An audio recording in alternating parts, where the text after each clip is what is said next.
gravando. Nós vamos dar início aí a mais esse encontro, né? E eu vou pedir que, por favor, a Ana, Ana Paiva, possa nos conduzir numa oração. Pedir a Deus que nos ilumine, que nos abra os olhos, para que a gente possa compreender a palavra dele. Você ora para nós, Ana, por favor? Claro, presbítero, com prazer. Senhor Deus, Pai querido, que privilégio termos esse momento, onde vamos alimentar o nosso conhecimento Amém. e chegar mais próximo de Ti, alcançar um conhecimento que vai nos levar à intimidade, com razão e com o mover do Espírito Santo, Pai. Amém. Eu peço que nos abençoe. Amém. Amém, Senhor. Amém. Queridos, então deixa eu pegar aqui. Meu mouse está passando na tela? Tá. Deixa eu clicar aqui. Até aqui, o que nós vimos até agora? Lembrando que essas aulas são sempre uma continuidade, né? E eu estou deixando gravado justamente para aqueles que não puderem estar presentes naquele momento que estivermos ao vivo, vocês possam consultar posteriormente. Então, até aqui, a gente tem visto os alicerces da fé.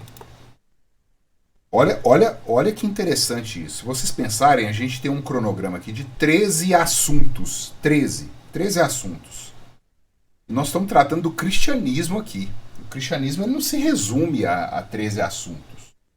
Então eu queria mostrar para vocês como que grave é isso, né? A gente, em 13 encontros, nós vemos aquilo que é a base da fé. Não é que vai parar ali.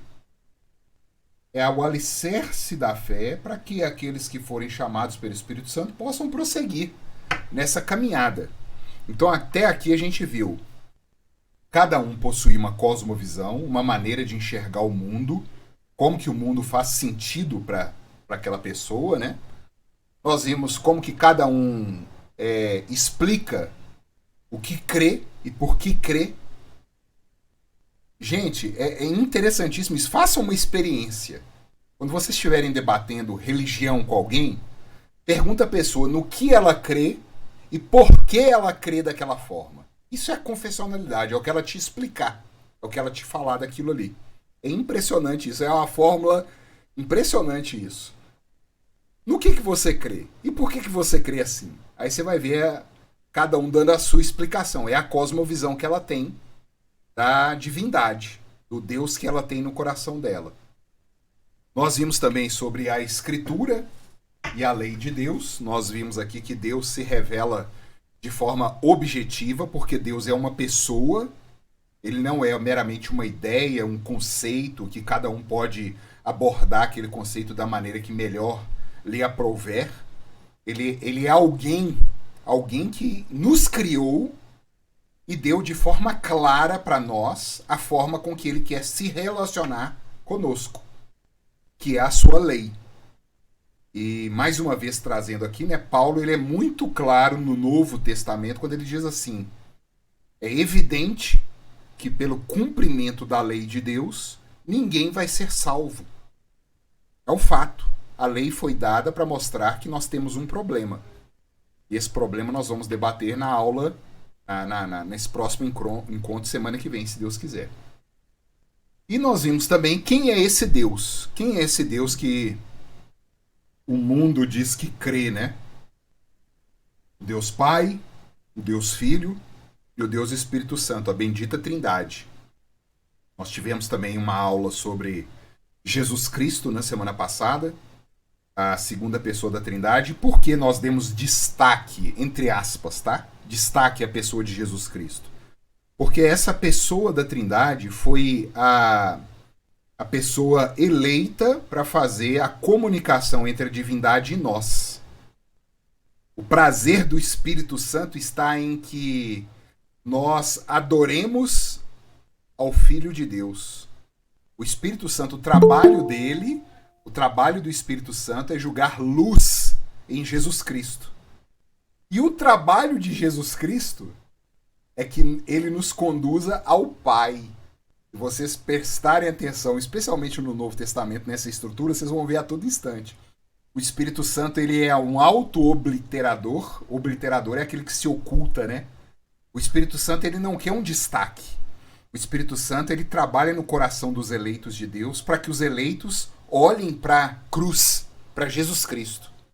E Jesus Cristo é o mediador da Trindade. É ele que faz essa comunicação nossa com a Trindade. É simples.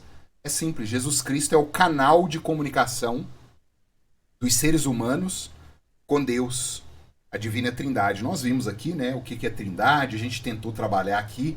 Eu disse que provavelmente eu coloquei mais dúvida do que esclarecimento, né, no coração daqueles que participaram da aula, né, mas é isso mesmo. A divindade, na sua trindade, é um mistério. E nos falta algo que é supra-racional, como eu expliquei aqui, né? Não é que é irracional. Nós vimos que não há contradição na Trindade. Nós estudamos isso aqui. Mas há algo que nos escapa nas faculdades mentais que nós temos para entender a Santíssima Trindade. E Deus, na sua misericórdia, ainda gotejou a nós aquele caso daquelas gêmeas chifópagas, né, que eu comentei aqui, que nos dá uma beiradinha só. Eu falei, olha, longe de eu querer explicar aqui a Trindade, só para a gente tentar observar que não há uma contradição. Então isso tudo está na aula passada, e assim eu não vou entrar nisso aqui mais.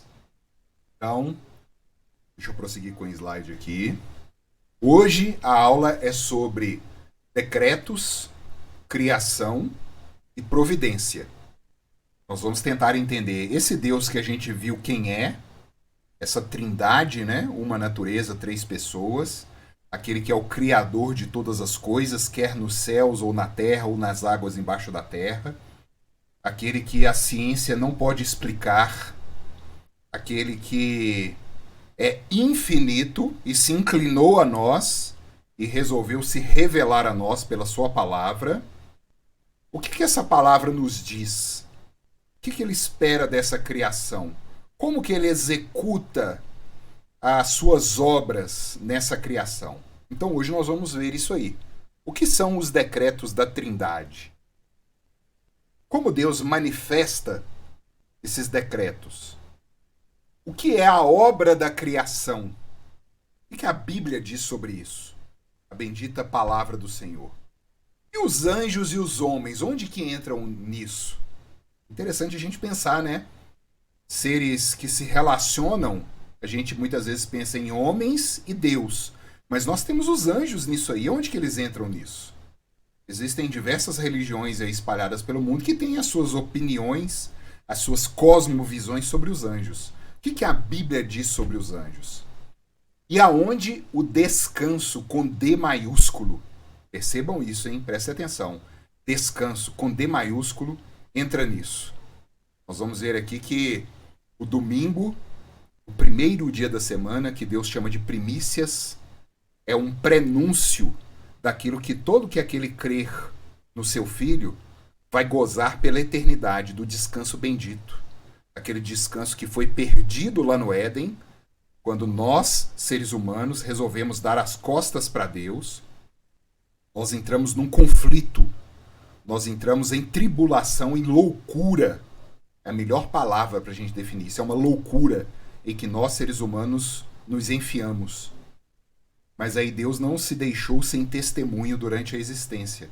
Ele providenciou um dia da semana, um dia entre 7, para mostrar que há algo a apontar.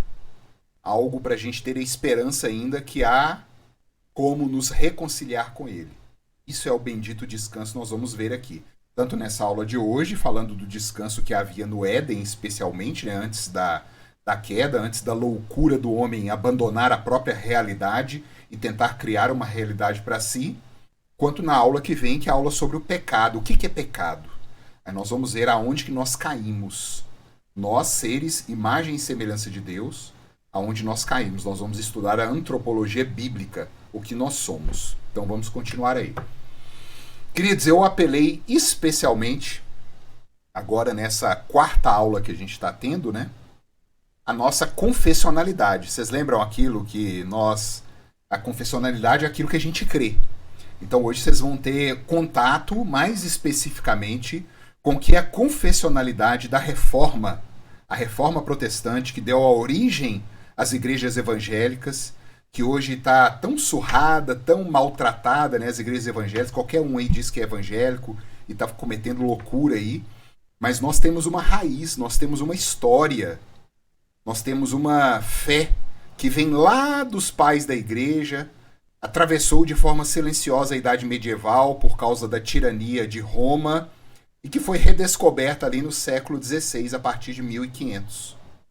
Essa fé evangélica, no melhor sentido dessa palavra, a fé que vem da boa nova, do evangelho, da esperança no próprio Deus, a fé que tira o fardo de cima de nós, essa canseira, esse sofrimento em que nós somos submetidos muitas vezes. A fé evangélica diz isso, da esperança renovada em que nós temos no nosso Criador. O nosso Criador, ele mesmo desceu até nós. Nós não precisamos mais de mediadores. Nós não precisamos mais de recorrer a ninguém a não ser ao nosso próprio Criador, ao nosso próprio Deus. Então eu vou pedir aqui a quem tiver com o microfone aí, puder ler para nós. CFW é a abreviação de Confissão de Fé de Westminster. Confissão de Fé de Westminster é o principal documento produzido na Reforma Protestante. Ele foi criado em 1643 até 1649. Percebam, em 6 anos de debate. Os maiores teólogos conhecidos na época, de todos os lugares, foram convocados, 152 homens, para debater o que a Escritura diz sobre nós, sobre Deus, sobre a fé, sobre a igreja, sobre a salvação, sobre o Espírito Santo, sobre Jesus, sobre o fim dos tempos. O que a Escritura diz? Esses homens se reuniram durante esses 6 anos para produzir, baseado na Escritura, aquilo que nós defendemos como fé evangélica hoje. Aí eu peço a quem tiver disponibilidade aí no microfone que possa ler para nós, por favor.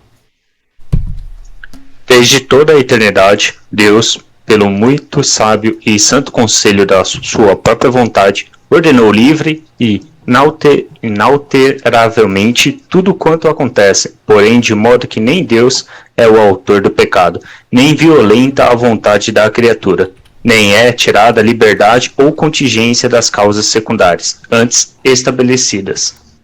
Muito obrigado, Marquinhos.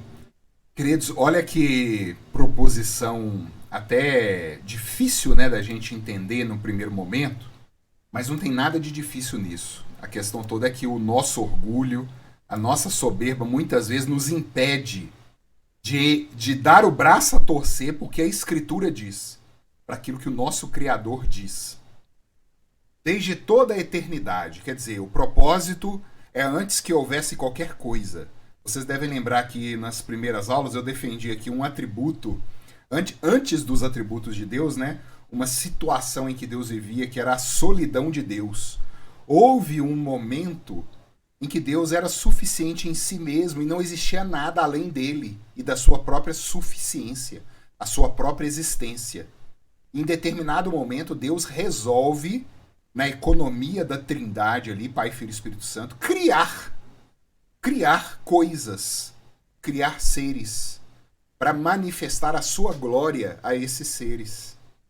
Então essa eternidade é esse momento em que Deus, na sua autossuficiência, pelo seu muito sábio e santo conselho, que é a própria vontade sua, sem depender de nada, sem ser influenciado por nada, ordenou de forma livre, Deus é livre para resolver o que ele quiser, e de forma inalterável. Por que inalterável? Porque Deus não erra.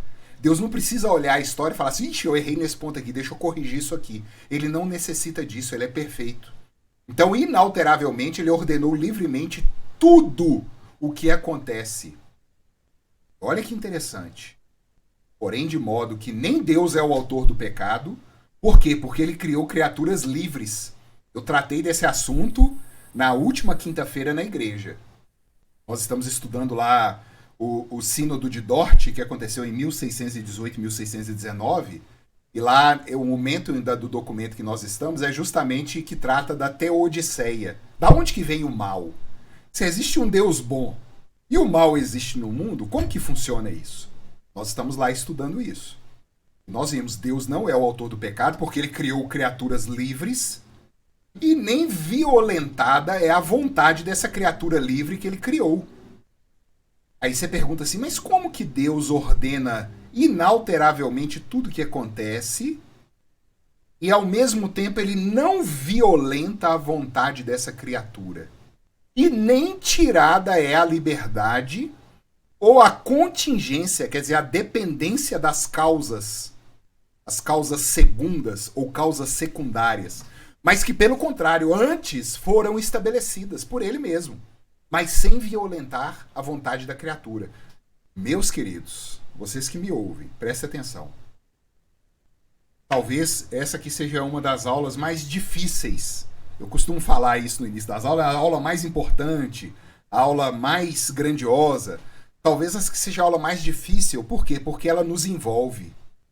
Quando a gente trata de Deus, quando a gente trata de confessionalidade, de escritura, até então a gente está isolado daquilo ali. Mas quando a gente começa a ser envolvido na história que o próprio Deus criou, a gente começa a relutar. A gente começa a querer entender demais as coisas, querer explicações racionais, empíricas, porque a gente foi treinado para isso.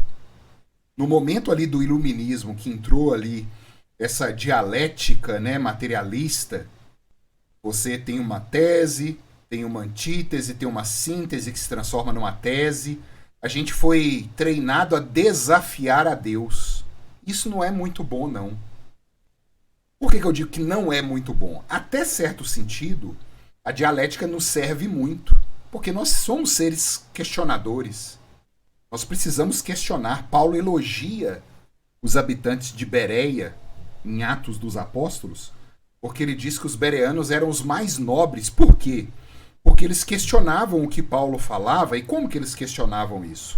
Eles consultavam o Antigo Testamento para ver se aquilo que Paulo estava afirmando era aquilo mesmo. Mas eles não colocavam a palavra de Deus em xeque. E hoje nós submetemos a palavra de Deus ao crivo da nossa razão, da nossa experiência, do nosso experiencialismo. E eu volto a lembrar aqui, como eu lembrei em aulas anteriores. Nós rimos da ciência de 100 anos atrás.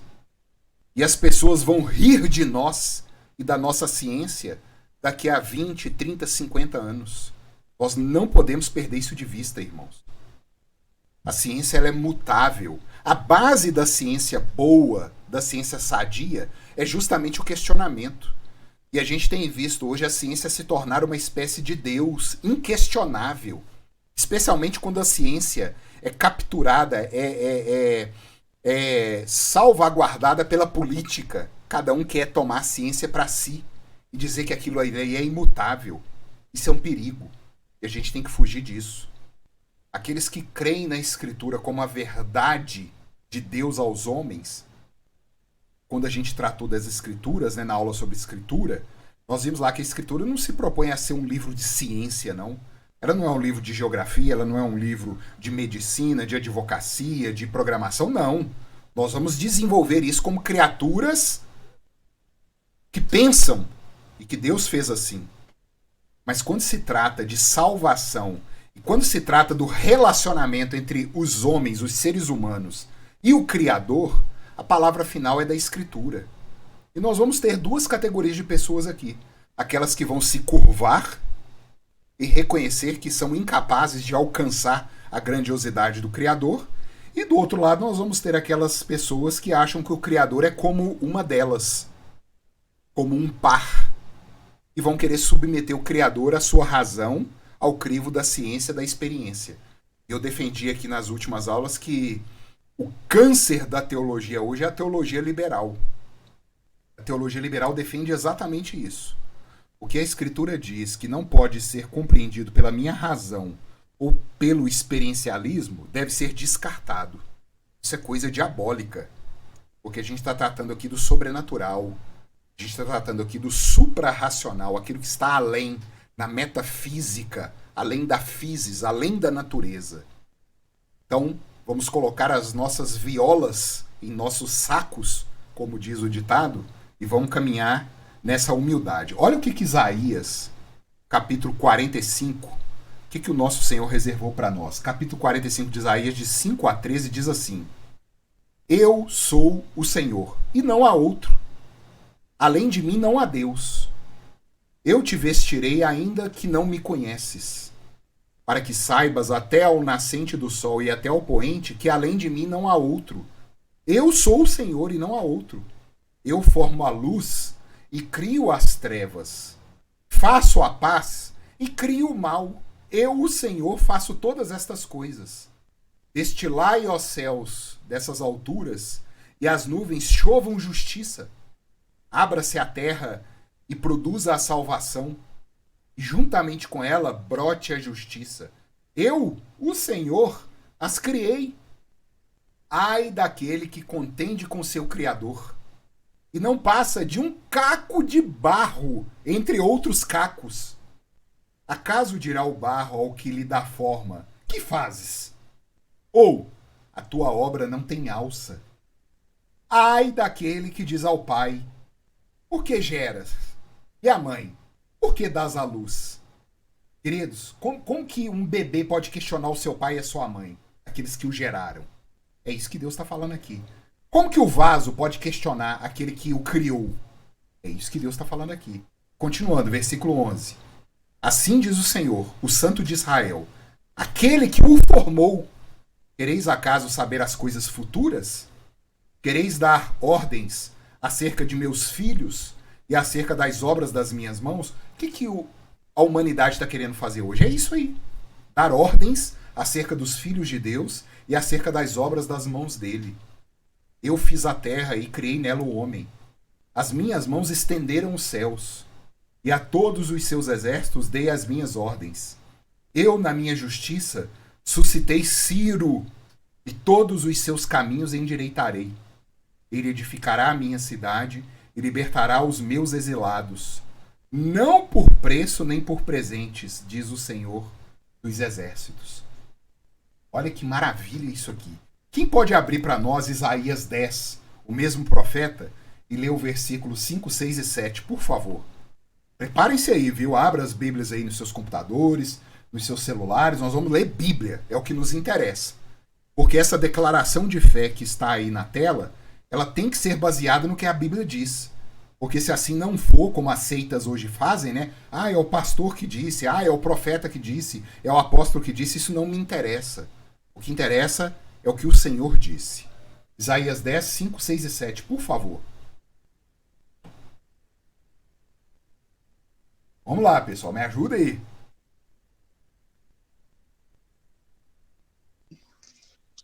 Isaías 10, versículos 5, 6 e 7. Isso. Ai da Síria, cetro da minha ira, a vara em sua mão é o instrumento do meu furor. Envio-a contra uma nação ímpia e contra o povo da minha indignação lhe dou ordens, para que dele roube a presa e lhe tome o despojo e ponha para ser pisado aos pés, como a lama das ruas. Ela, porém, assim não pensa, o seu coração não entende assim. Antes intenta consigo mesma destruir e desarraigar não poucas nações. Muito obrigado, Davidson. Gente, olha a declaração que Deus está usando. É o que a confissão de fé está defendendo ali. Ele diz que Deus não é o autor do pecado e que nem violentada é a vontade da criatura. Nós vamos ver na aula que vem que houve um determinado momento, depois que Deus criou a humanidade, e livremente o homem se submeteu à escravidão. O homem se colocou em jugo. Toda a humanidade caiu. Eu creio que aqui no nosso meio não tenha ninguém que não saiba o que é pecado original. Católicos, espíritas, é a doutrina geral. Alguns defendem, outros não. Mas o que é o pecado original? É aquele primeiro pecado cometido pelo primeiro homem. E esse primeiro pecado ele foi tão sério que ele deformou aquilo que é o ser humano. Ele estragou o ser humano. E nos submeteu na escravidão da nossa vontade. Eu vou caminhar até aqui só. Semana que vem nós vamos ver isso com detalhes. Então o que nós hoje oferecemos a Deus? É esse estrago. Nós nos movimentamos nessa terra aqui, com a nossa liberdade, com a nossa vontade, debaixo desse defeito, vamos dizer assim. E Deus está falando em Isaías 10 aí exatamente isso.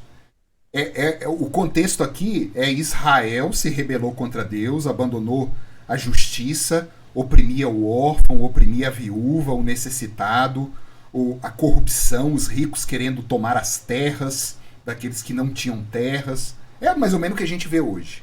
É a mesma coisa, não muda. Isaías viveu aqui em torno de 700, 750 anos antes de Cristo. É a mesma coisa, o homem não muda. É a ganância. E Deus, indignado com essa situação, ele diz assim, existe um povo chamado Assíria, que não é meu povo, é um povo, porque Israel era o povo de Deus. Ele vira e fala assim, eu vou usar da violência que a Assíria tem. A Assíria era a potência da época. A Síria era o grande império. Eu vou pegar essa violência, esse pecado da Síria, e de uma forma misteriosa, sem violentar essa vontade da Síria. Por quê? Porque o pecado está neles. Eu vou conduzir a Síria em cima desse povo rebelde que eu tenho, para usar a Síria como um cinto de castigo. É igual um pai hoje, quando vê o filho fazendo alguma arte, né, algum pecado, desobedecendo, tira o cinto e bate com o cinto no filho, ou dá uma palmada no filho. Por isso que Deus chama a Síria de vara do seu furor. E o que ele diz da Assíria que funciona como a vara do furor dele? Ele fala assim, mas no coração da Assíria, eles não pensam isso. Eles acham que eles têm o poder, eles acham que eles são melhores do que o mundo, eles acham que eles é que dominam. Então vocês conseguem perceber que Deus opera de uma forma misteriosa no mundo, usando da malignidade para conduzir os seus filhos, até muitas vezes debaixo de vara, porque ele mesmo diz na carta aos Hebreus, olha para você, eu estou falando de Novo Testamento, ele fala assim, Deus é o pai que fustiga com a vara o filho que ama.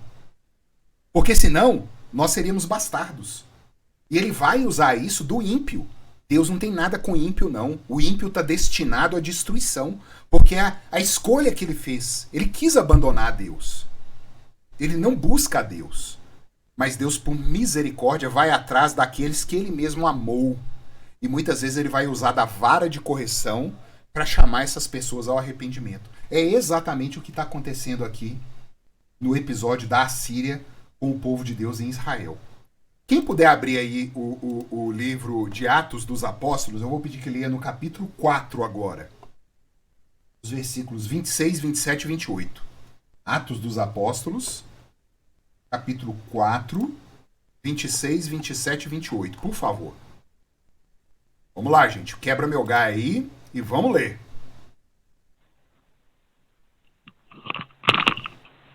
Os reis da terra se levantam e os governantes se reúnem contra o Senhor Os reis da terra.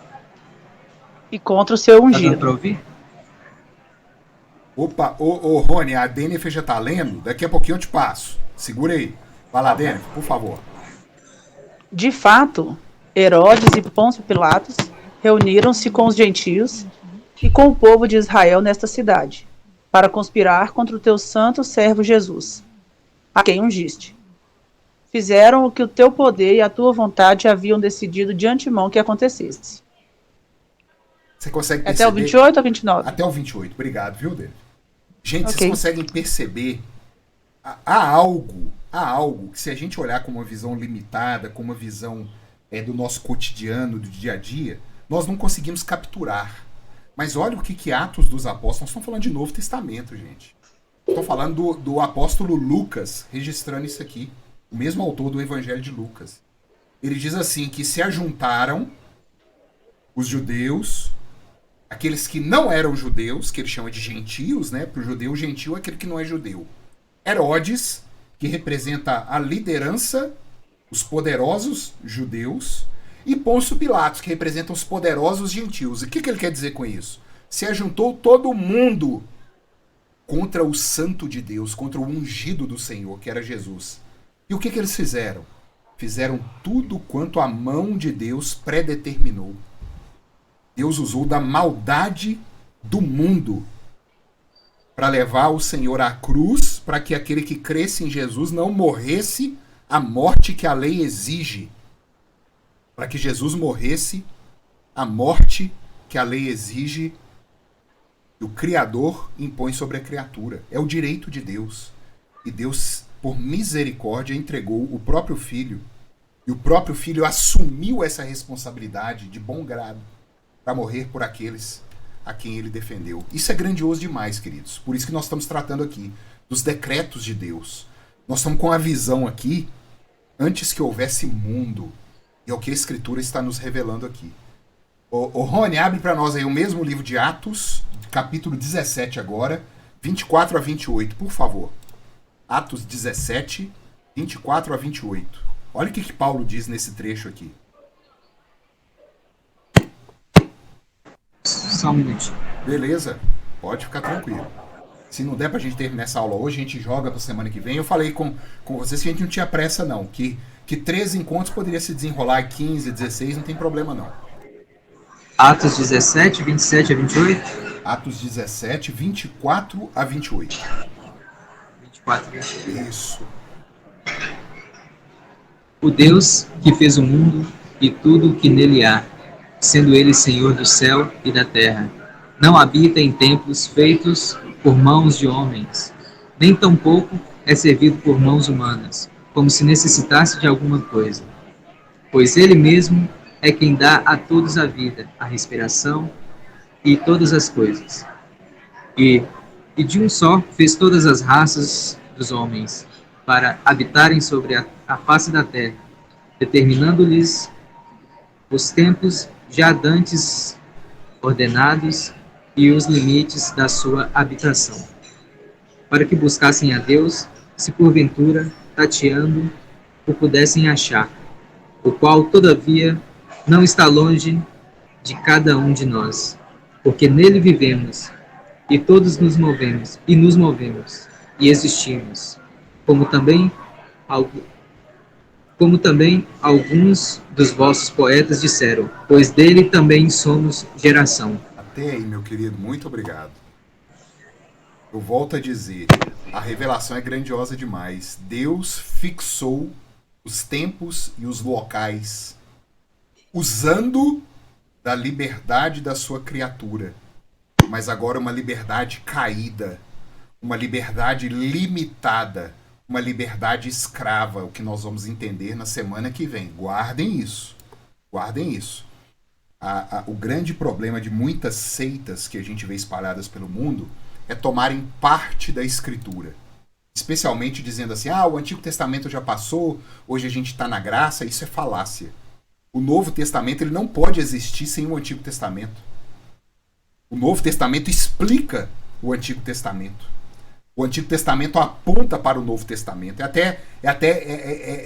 Essa questão de Novo Testamento e Antigo Testamento é até algo que nós criamos, homens. Porque a Escritura não reconhece isso, não. A Escritura diz Antiga Aliança e renovação da aliança. Isso é o termo bíblico. Mas a palavra de Deus é única e é eterna. É de Gênesis a Apocalipse. Ele mesmo diz, eu sou o Alfa e o Ômega, o princípio e o fim. Por ele todas as coisas existem.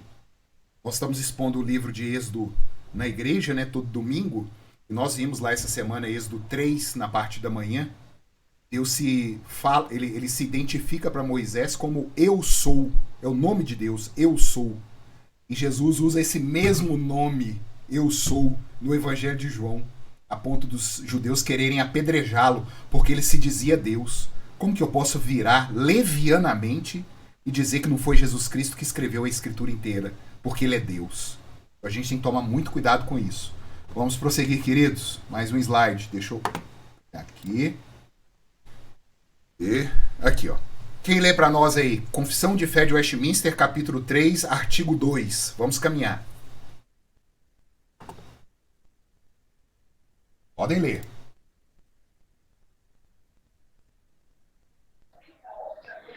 Ainda que Deus sabe tudo quando pode ou há de acontecer em todas as circunstâncias imagináveis, ele não decreta coisa alguma por havê-la previsto como futura, ou como coisa que havia de acontecer em tais e tais condições. Muito obrigado, Flávia. Gente, o que nós temos de pastor subindo no púlpito hoje e falando assim, não, porque Deus, ele olhou no buraco do tempo e viu que fulano ia fazer tal coisa, que fulano ia crer, que fulano é assim assado, e por isso Deus esquece. Deus, ele não olha no futuro, Deus determina o futuro. Determina o futuro utilizando daquilo que as criaturas podem oferecer a ele. Então, o que mais se tem em púlpitos de igreja hoje é isso, dizer que Deus, algumas vezes, é até pego de surpresa. Ah, Deus foi pego de surpresa, ele tem que remanejar a história e construir uma nova história. Houve uma heresia na época da Reforma Protestante, na época da Igreja Evangélica Nascente, que se chamava molinismo. O molinismo defendia isso. O molinismo, ele pregava que Deus, ele tinha o conhecimento médio. Então o que Deus fazia? Ele calculava todas as opções que ele tinha para que acontecesse tal fato e escolhia determinada opção para acontecer aquele fato. Heresia, a Escritura não diz isso. Abra quem puder aí, Provérbios capítulo 16, versículo 33. Olha o que o pregador de Provérbios diz. Provérbios 16, 33. Abra, por favor, gente.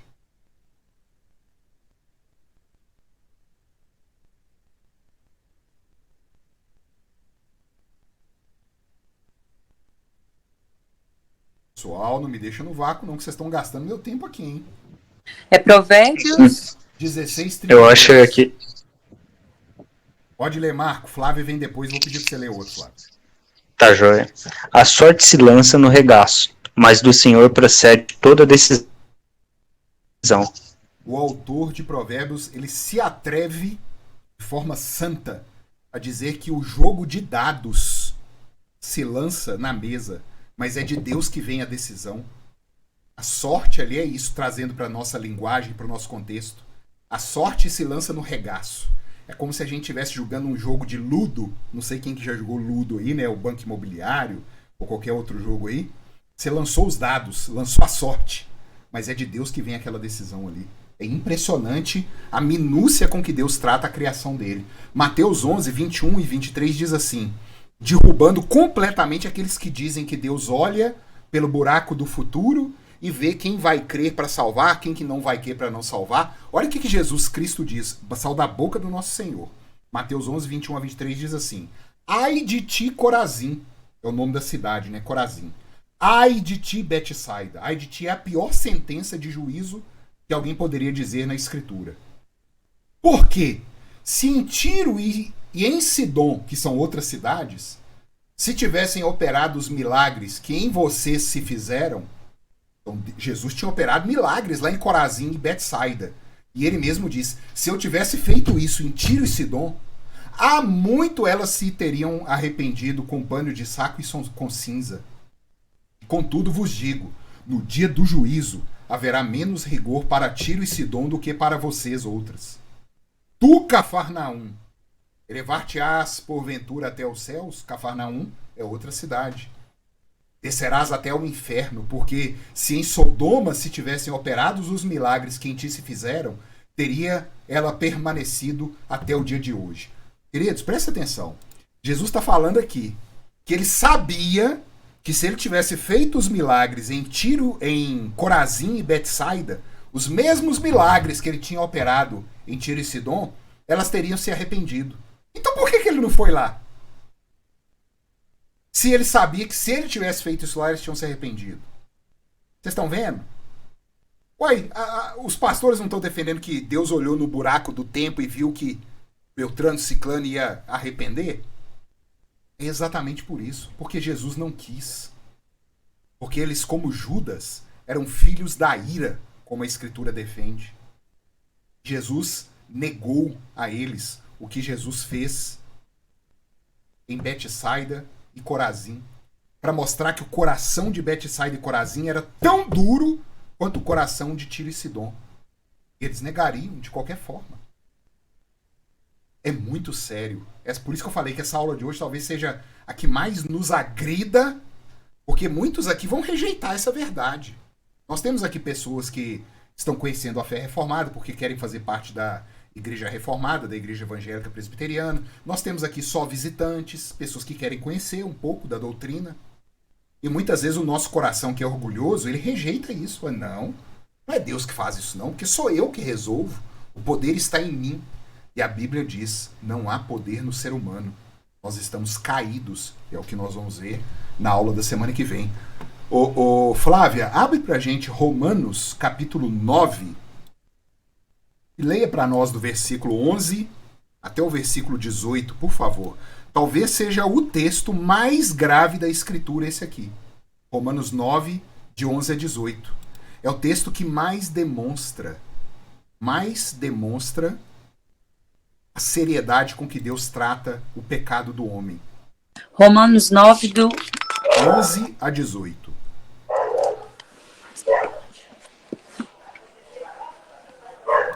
E ainda não eram gêmeos nascidos, nem tinham praticado bem ou mal, para que o propósito de Deus quanto à eleição prevalecesse, não por obras, mas por aquele que chama, já fora dito a ela, o mais velho será servo do mais moço. Como está escrito, amei Jacó, porém me aborreci de Esaú. É do 11 ao qual? Até o 18. Até o 18. Que diremos, pois, a injustiça da parte de Deus? De modo nenhum, pois ele diz a Moisés, terei misericórdia de quem me aprouver ter misericórdia e compadecer-me-ei de quem me aprouver ter compaixão.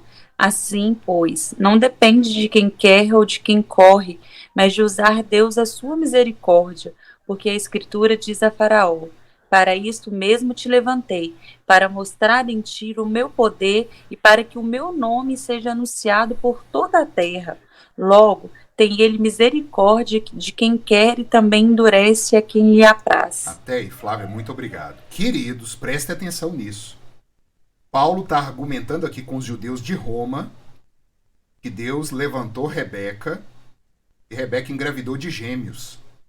Um era salvo e o outro não. Esaú era rejeitado por Deus e Jacó era amado por Deus. E Paulo deixa muito claro, não haviam praticado nada, não havia atos sido feitos para que pudesse condená-los, mostrando que há algo no que nós somos, não é naquilo que a gente faz. E ele deixa muito claro no versículo 11, para que o propósito de Deus quanto à eleição prevalecesse. Não por obras, não por aquilo que a gente faz ou deixou de fazer, mas por ele que chama. E ele diz à mãe, ó, um aí é amado e o outro é odiado, ou aborrecido. Eles quiseram até dar uma amenizada, mas o termo em grego aí é odiado. Há uma frase do pregador Charles Spurgeon, ele diz assim, as pessoas se escandalizam com essa frase que Paulo diz aí, né? Como que Deus pode odiar o Esaú e amar Jacó? Como que ele odeia alguém no ventre da mãe? Spurgeon fala assim, eu me surpreenderia porque ele conseguiu amar Jacó. Porque o problema, mais uma vez, não é aquilo que a gente faz, aquilo que a gente fez ou aquilo que a gente vai fazer. O problema é aquilo que a gente é. Nós somos pecadores caídos. Nós rejeitamos a divindade. Nós, imagem e semelhança de Deus, negamos o nosso Criador. E mesmo assim, apesar disso, Deus elegeu pessoas na história. E essas pessoas vão reconhecer a pecaminosidade dela mesma, a pecaminosidade dos seres humanos, e vão se curvar e vão adorar a Deus e clamar a misericórdia dele. E os outros vão se endurecer, como ele falou de Faraó aí. Faraó foi criado meramente para que Deus demonstrasse o poder dele na libertação do seu povo do Egito. Não havia esperança. Por quê? Porque Faraó era aquilo. Ele era ser humano como nós. Rejeita o Criador e abraça, ele adora a si mesmo. Ele adora o próprio ventre. E assim é a verdade de Deus. Queridos, deixa eu dar uma olhadinha no chat aqui. Ah, oxi! Ana, essa pergunta sua é perigosa demais, viu? Nossa, pai. O Davidson comentou aqui também, né? Amós, capítulo 3, versos 1 e 2, o castigo contra a maldade de Israel. O que me impressiona no livro de Amós é que o profeta fala assim: Deus não traz juízo sobre o seu povo antes de gritar com o seu povo. Deus a todo instante ele alerta, ele grita. Aí tem um momento em que ele tem que trazer a vara para corrigir. Porque a gente não escuta, a gente tem pedra no ouvido. Ô Ana, esse assunto aí, deixa eu tratar com você depois. O ímpio abandonou a Deus ou não foi eleito por ele? Isso dá um pano pra manga, você não tem ideia. Depois eu vou trocar uma ideia com você. Mais uma das nossas conversas, eu tô anotando aqui os temas na minha listinha. Pra você ter ideia, isso é a base do Sínodo de Dort, que eu tô tratando às quintas-feiras na igreja. Sim. Uhum. É o debate supralapsarianos e infralapsarianos. É um negócio complicado isso aí. Então não vamos entrar nisso hoje não, tá bom? Tá jóia, tudo bem. Beleza. Artigo 3 do capítulo 3. Quem lê pra nós? Vamos lá, pessoal. Vamos lá que eu acho que eu consigo acabar essa aula aqui. Pelo decreto de Deus e para a manifestação de sua glória, alguns homens e alguns anjos são predestinados para a vida eterna e outros pré-ordenados para a morte eterna. Queridos, a declaração é simples. Quem abre para nós aí 1 Timóteo? 1 Timóteo 5:21. O Mitch já me deu alerta aqui, ó. Nós temos 10 minutos, hein? 1 Timóteo 5:21. Eu já vou pedir a alguém que abra o livro de Judas, no versículo 6. Eu já vou pedir que o outro abra Provérbios. Você já fica esperto aí, ó. 1 Timóteo 5:21. Quem achou pode ler. O presbítero Gediel estava pregando lá nas cartas de Paulo a Timóteo.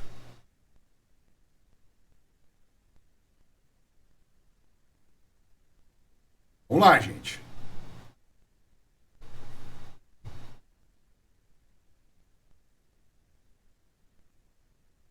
Gente, eu vou ler aqui, ó. Conjuro-te perante Deus e Cristo Jesus e os anjos eleitos. Olha que interessante o que Paulo usa aqui para os anjos. Que guardes estes conselhos, sem prevenção, nada fazendo com parcialidade.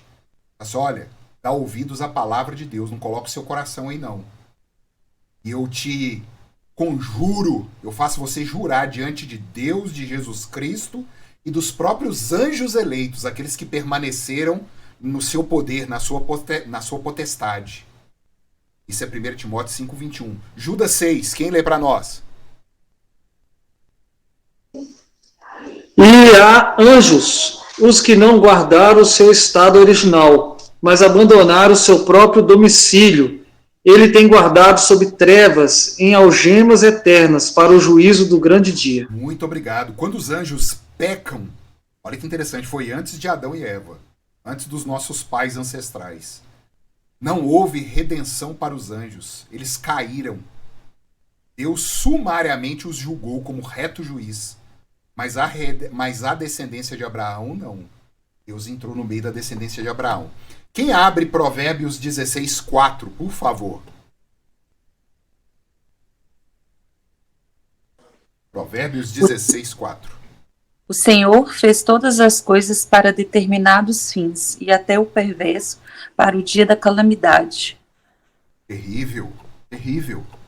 Mas aquele que conheceu a própria malignidade e aquele que sabe que tem um Criador, e que esse Criador é que coordena a própria existência, o próprio cosmos, ele se curva, ele reconhece que falhou.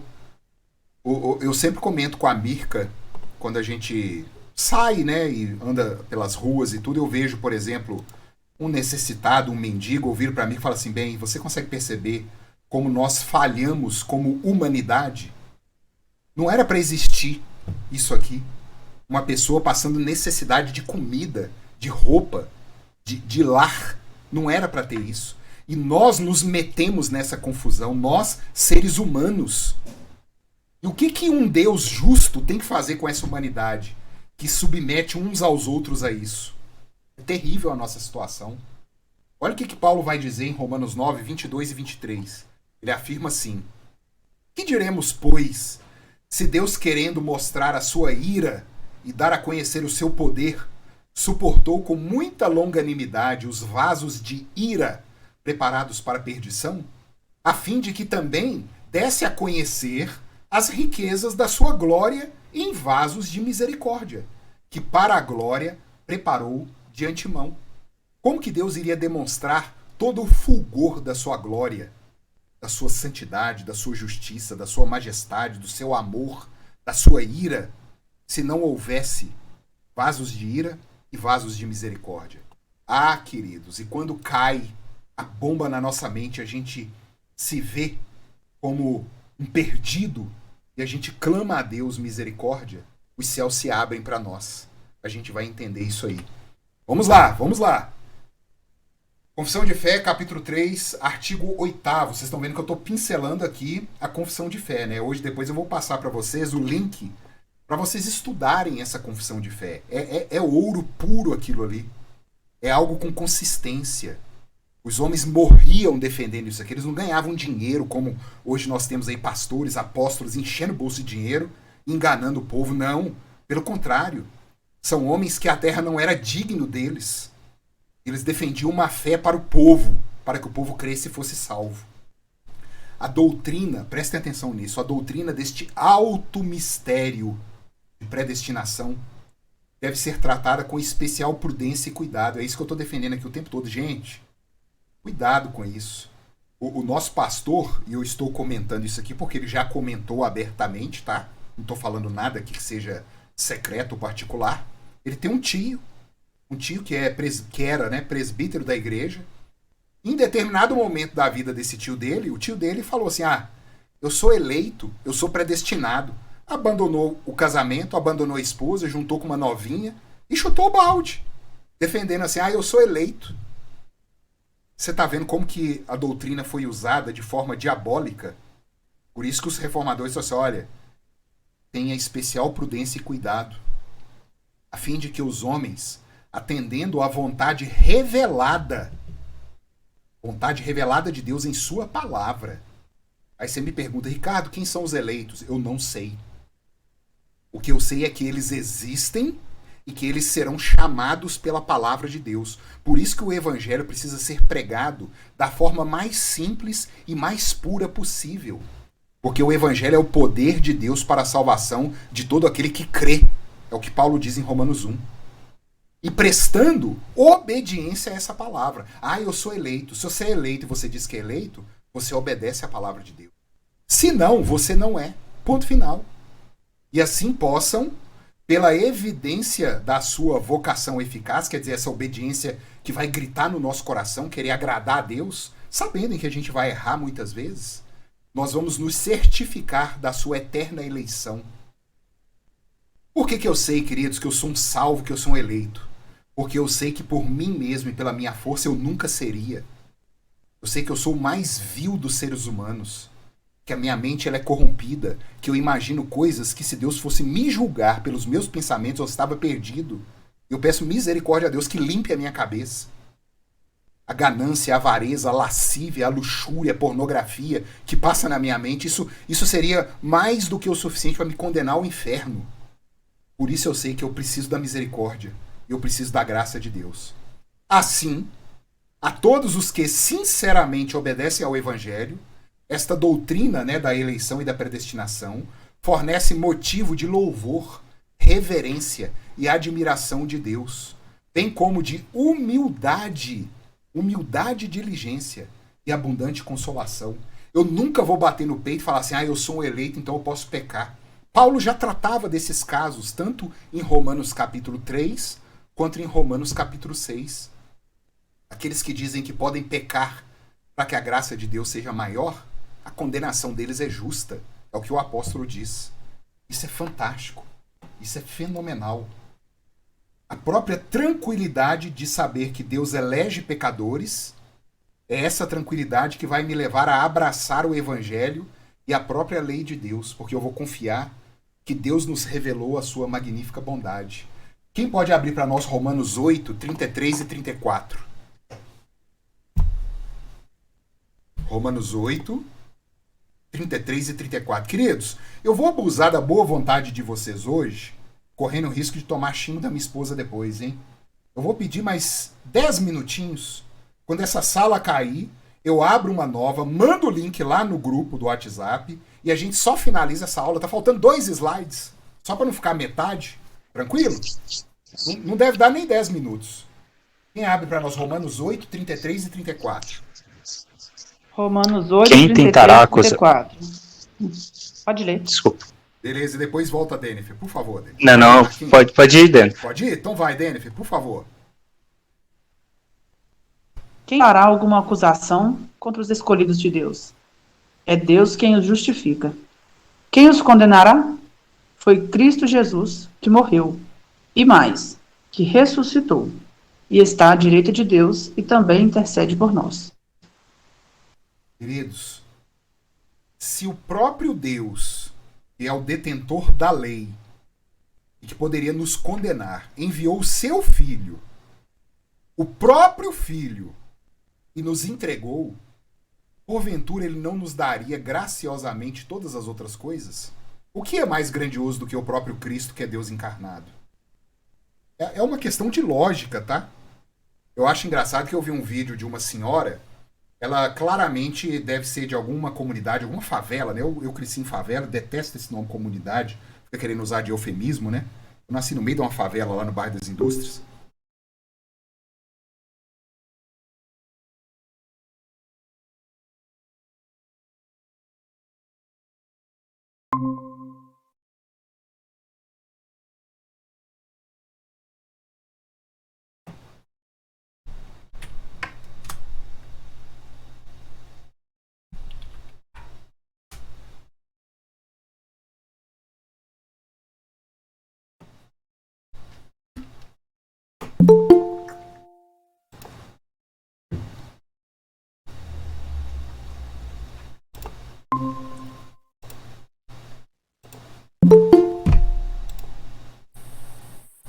Beleza, o pessoal tá tornando.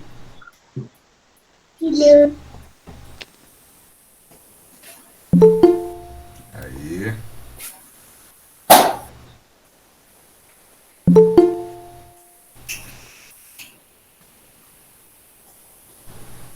O povo voltou até bonito com a câmera aberta. É.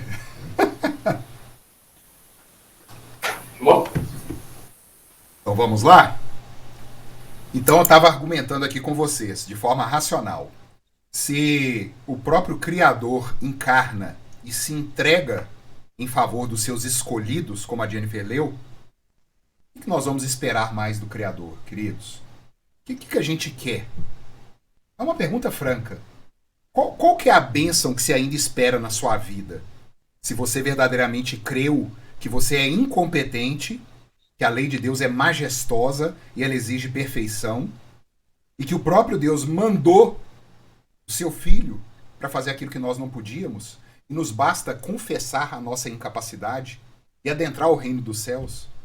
Qual que é a bênção que você está aguardando para sua vida? O que você espera? É uma pergunta retórica, né? Vamos lá em 2 Pedro, quem puder abrir para nós. Eu acho que era o Marquinhos, né, Marquinhos? 2 Pedro 1,10, por favor.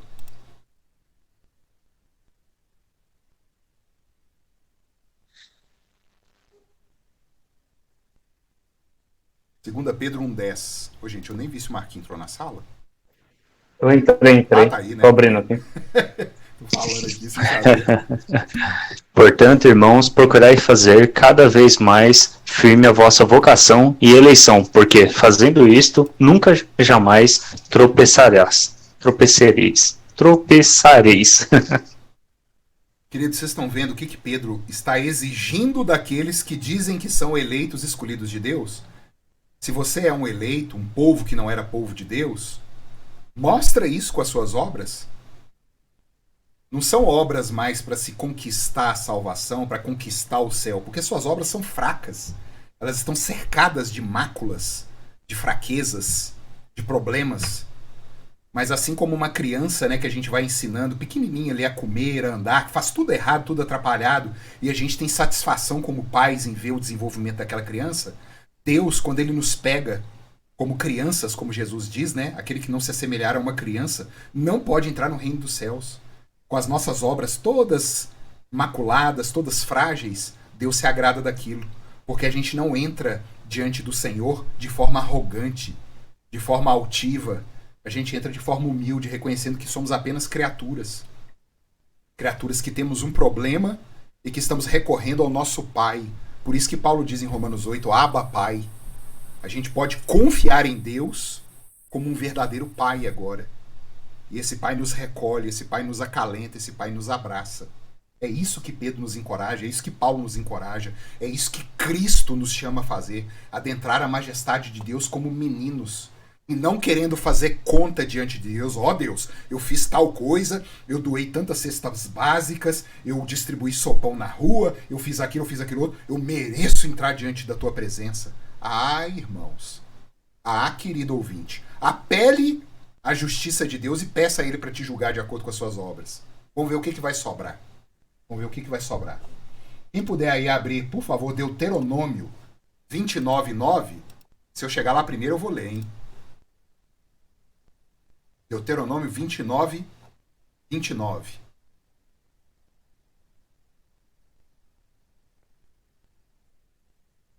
Vou ler aqui. As coisas encobertas pertencem ao Senhor, nosso Deus. Porém, as reveladas nos pertencem, a nós e a nossos filhos, para que cumpramos todas as palavras desta lei. Deus está dizendo assim, olha, existem coisas que eu vou revelar a vocês. Por exemplo, existem pessoas durante toda a história que vão responder o chamado do Evangelho. Vão se arrepender das suas faltas, vão confessar ao próprio Deus, Jesus Cristo, como Salvador, e vão buscar andar na presença dele, com toda humildade, toda reverência, não querendo cometer dolo. Eu sempre comento isso, né? É aquela maldade, sabe aquela maldade quando você peca, quando você faz o mal a outra pessoa? E você peca com dolo, você fala mal de uma pessoa, você fofoca, você agride um terceiro e faz aquilo com dolo. Isso passa a diminuir na sua vida. Quando você erra, é sem dolo, você até assusta. Falou, Senhor, tem misericórdia, eu não queria fazer isso. Você vai tentar corrigir, você vai tentar voltar atrás nas suas ações. É a operação de Deus na sua vida, o Espírito Santo. E isso é revelado. Isso precisa aparecer. Agora, não tenta entrar na seara de Deus achando que você vai dizer, ó, Beltrano é eleito, Cicrano não é eleito, fulano é não sei o quê. Não, nós não somos chamados a isso. O que nós somos chamados é a pregar o Evangelho e andar em humilde obediência diante de Deus. Ponto final. Esse é o nosso chamado. Quando a gente entende isso, queridos, a gente faz como Paulo fez lá em Romanos 11, quando Paulo fala da eleição, quando ele fala que existem pessoas que foram eleitas por Deus para glorificar o seu nome mediante a bênção, e outras que estão condenadas porque de livre vontade elas abandonaram ao Criador e acham que têm a competência da sua própria vida, nós temos dois caminhos a fazer. Ou a gente vai se curvar e adorar, essa é a palavra. A gente vai se curvar e falar assim, o Senhor é o Criador de todas as coisas. Ou então a gente vai rilhar os dentes e se revoltar contra o Criador. E Paulo diz em Romanos 11 que ele optou pelo caminho da adoração. Ele fala assim, ó profundidade da riqueza, tanto da sabedoria como do conhecimento de Deus. Quão insondáveis são os seus juízos e quão inescrutáveis os seus caminhos. Quem, pois, conheceu a mente do Senhor? Ou quem foi o seu conselheiro? Ou quem primeiro deu a ele para que lhe venha a ser restituído? Porque dele, por meio dele e para ele são todas as coisas. A ele, pois, a glória eternamente. Amém. A quem Deus tem que prestar contas, queridos? Jó fala no livro dele, se eu tenho um problema com o meu próximo, eu vou até um juiz para resolver esse problema. Agora, se eu tenho um problema com Deus, quem que vai pôr a mão em cima da gente? Quem que é o juiz que vai julgar? Pela escritura inteira a gente vê essa ilustração de um grande tribunal. De Gênesis a Apocalipse sempre é evocada essa imagem de um tribunal. Satanás é o acusador, o Deus Pai é o grande juiz, e Satanás ele tem uma acusação verdadeira. Eu digo que o único momento que Satanás fala a verdade, olha só, o pai da mentira, ele fala a verdade, sabe quando? Quando ele nos acusa de pecado. Porque nós somos pecadores. Para onde que a gente tem que correr? Para o nosso advogado, para o Paráclito, para Jesus Cristo. João fala que ele escreveu para que a gente não peque. Mas, se todavia a gente pecar, nós temos advogado junto ao Pai, Jesus Cristo justo. Ele é o nosso intercessor. E com garantia de causa. Porque na medida em que eu acredito que eu faço parte do corpo de Cristo, que é a igreja, na medida que eu me envolvo com o povo de Deus, o próprio Cristo é o cabeça desse corpo. E esse cabeça se entregou a meu favor. Eu não tenho mais conta para pagar. A única coisa que eu tenho agora é servir ao meu Senhor em tranquilidade, caminhando para o grande dia da redenção. Vamos caminhar mais uma aqui. Penúltima. Quem lê para nós? Até agora nós vimos os decretos, hein? Agora nós vamos ver criação e providência. Qual que é a diferença? Os decretos são todos os seus pensamentos, tudo aquilo que ele pensou e decretou antes que ele criasse qualquer coisa. Agora, ele coloca os seus decretos em funcionamento. É a criação e a providência, que é a maneira que ele rege o mundo, a maneira que a história caminha. Quem lê para nós, por favor?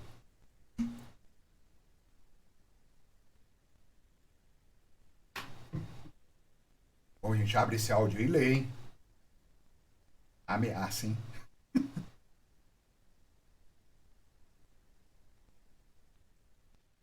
Lá, queridos, leiam um slide, por favor.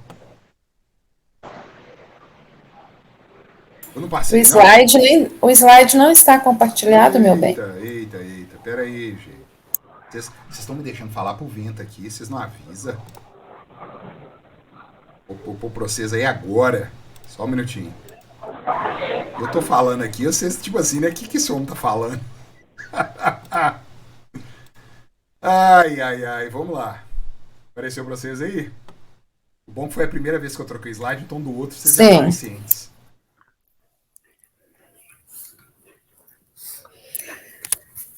Criação e providência. Os decretos são executados nas obras da criação e na providência, que é o governo e controle de Deus sobre toda a realidade criada. Visível e invisível, micro e macro, intelectual e material, e tudo muito bom. Criou homem e mulher que são alma e corpo. Não tem, são. Retas, santas, justas, segundo sua imagem e semelhança e com propósito. Então, queridos, no início, depois que Deus, lá na sua solidão, determina de livre e espontânea vontade, de acordo com o seu soberano conselho, criar todas as coisas, ele inicia esse processo de criação. E assim começa-se o registro da Escritura. No princípio, criou Deus os céus e a terra estava sem forma e vazia, e o Espírito de Deus pairava por sobre as águas. E durante esse período de 6 dias, no final, no 7º, quando ele descansa, ele para gozar da sua criação, para ter prazer naquilo que ele fez. Ele diz assim que fez tudo muito bom. A cada dia que ele criava, ele dizia, isso é bom, isso é bom, isso é bom. E no último dia, isso é muito bom. E ali estava colocando em consecução os seus decretos. A própria obra criada e o que aconteceu depois dela, a sua providência, é o régio governo de Deus sobre a existência, toda a realidade criada. Aquilo que os pensadores, né, especialmente depois do iluminismo, né, os céticos, a partir ali de Immanuel Kant, ele diz que não é possível se determinar a verdade ou a realidade, é impossível se chegar nisso porque há uma percepção contaminada. Em certo sentido, ele até tem razão, mas nós temos a palavra de Deus, que é a garantia da informação daquilo que foi feito pelo Criador. Deus controla todas essas coisas. E ele nos fez, homem e mulher, corpo e alma. E olha que interessante a observação que eu pus aí. Nós não temos corpo e alma. Nós somos. É muito diferente isso, queridos. Eu estou finalizando essa nossa reunião aqui com essa provocação. Nós não somos mais corpo do que alma e nem mais alma do que corpo. Nós somos uma integralidade. Lá no projeto original de Deus não tinha essa percepção da matéria com o espírito, e que a matéria é a jaula do espírito, que o espírito é bom e que a matéria é má. Não, não. Era uma coisa holística. Era uma coisa que não tinha defeito, não tinha mácula, não tinha problema. E segundo a imagem e semelhança de Deus, nós tínhamos um propósito. O propósito nosso era ser feliz, gozando a nossa alegria em Deus. Olha o que os pensadores hoje defendem, eu vou voltar nesse assunto aqui semana que vem. Qual que é o grande mote hoje, especialmente da produção cultural que a gente vive? Você merece ser feliz, só que sem Deus. À parte de Deus. E a Escritura diz, não, vocês são felizes em Deus. Há um propósito. É como se eu usasse uma faca para bater um prego. Eu não vou conseguir. E é o que a gente tenta fazer com o nosso corpo e com o nosso espírito hoje. Nós somos uma faca tentando pregar um prego na madeira. E nós nos danificamos, nós nos estragamos fazendo isso.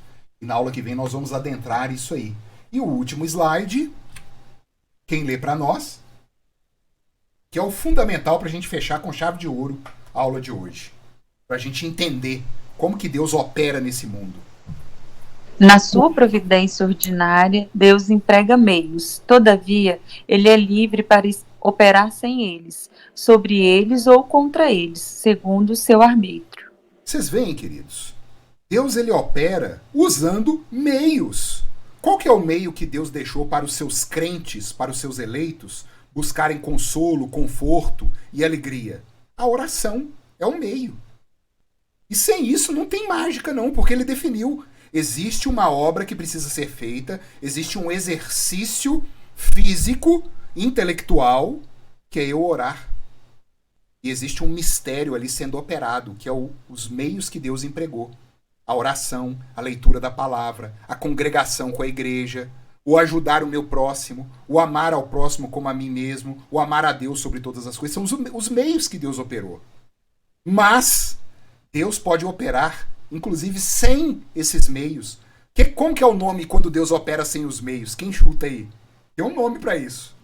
Quando Deus opera nesse mundo e não usa dos meios. Ele opera diretamente. O que chama isso?